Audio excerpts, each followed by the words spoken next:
video is king in this brave new world we're operating in, then I want to get up close and personal with that king. That's my personal thing, right? So it makes perfect sense to me that I know how to use Premiere Pro because I like doing my own video snippets.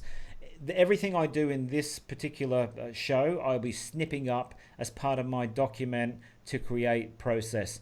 I absolutely love Adobe Premiere. I used to use iMovie for many years, and it frustrated the bejesus out of me because there's so many limitations in it. With Premiere Pro, I'm kind of like, a bit of a dab hand these days, and I can just pop the video in there and snip it up at random. So document to create, what is that? I think I talked about it last week, but it's very important because it's going to save you a lot of time. And it segues perfectly from the video creation aspect of your offering that I've just been talking about. So some of you will be thinking, hey, you talked about that last week, and you would be right. And why am I going to repeat it? Because it makes so much sense. And what I've found with teaching people stuff is that you have to say things over and over and over again for it to sink in. So let's go back 3 months with this live stream, for example. I would spend a few hours preparing what I would like to cover, make some notes, then I'd spend an hour trying to give the speakers in the program the best possible information I could to help them succeed. It was just me with a green screen behind me, no frames, no assets, and the live stream was closed to people who were not enrolled in the program, so it wasn't public. And quite frankly, looking back, I can't believe we were unaware of the possibilities that were available and how we could improve what we were doing. I see a lot of people out there at the moment, they're just using still frame stuff, and that's okay if you want to do that. I just find it a little bit, I lose interest in a while, you lose my engagement. So I like to see, flashy things. So 3 months ago, that's where we were. So those of you who've been watching, and I know Ellie made mention of it earlier when we were offline, from our very first live stream to where we are now in our 59th edition, we've changed a lot.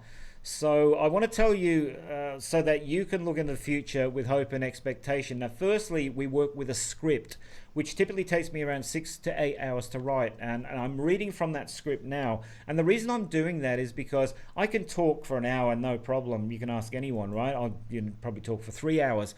But what I'm looking to do here is create, smaller bits and pieces so I can cut them up and put them onto, LinkedIn and so on. LinkedIn's the platform I use the most. So then Michelle and I will go through that script so that Michelle can create the assets that you see popping up, like document, don't create, and the little iPhone that we've got going over here, wherever it is, yep. And the frames, the sequences that we'll be using during the show. Now, as I said, Michelle's sitting next to me using a device called a Stream Deck, and we use Ecamm to frame and broadcast the show. So it's all scripted, and that's made a huge difference to the value we can bring. Now, the point I want to make here is that when we are writing the script, we have an eye on the content that we need for the next week to populate our social pages so that we can reach more people. Now, you'll notice with this live stream, it's made up of short segments, and if they're a little long, basically I try and cover specific points through live stream. I can chop those up. It's not too bad. And that is exactly what document to create content means.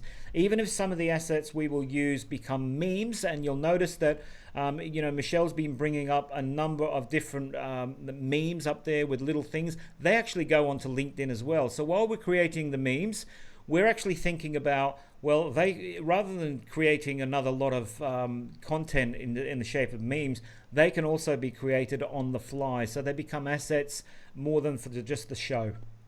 And yes, we're currently creating a new lesson around creating a show and the processes that you'll need to put in place that will be available after the Christmas break to the people in the course. The changes that are happening around social selling, documenting, creating video are moving so fast, it's incredible. It's quite hard to keep up with.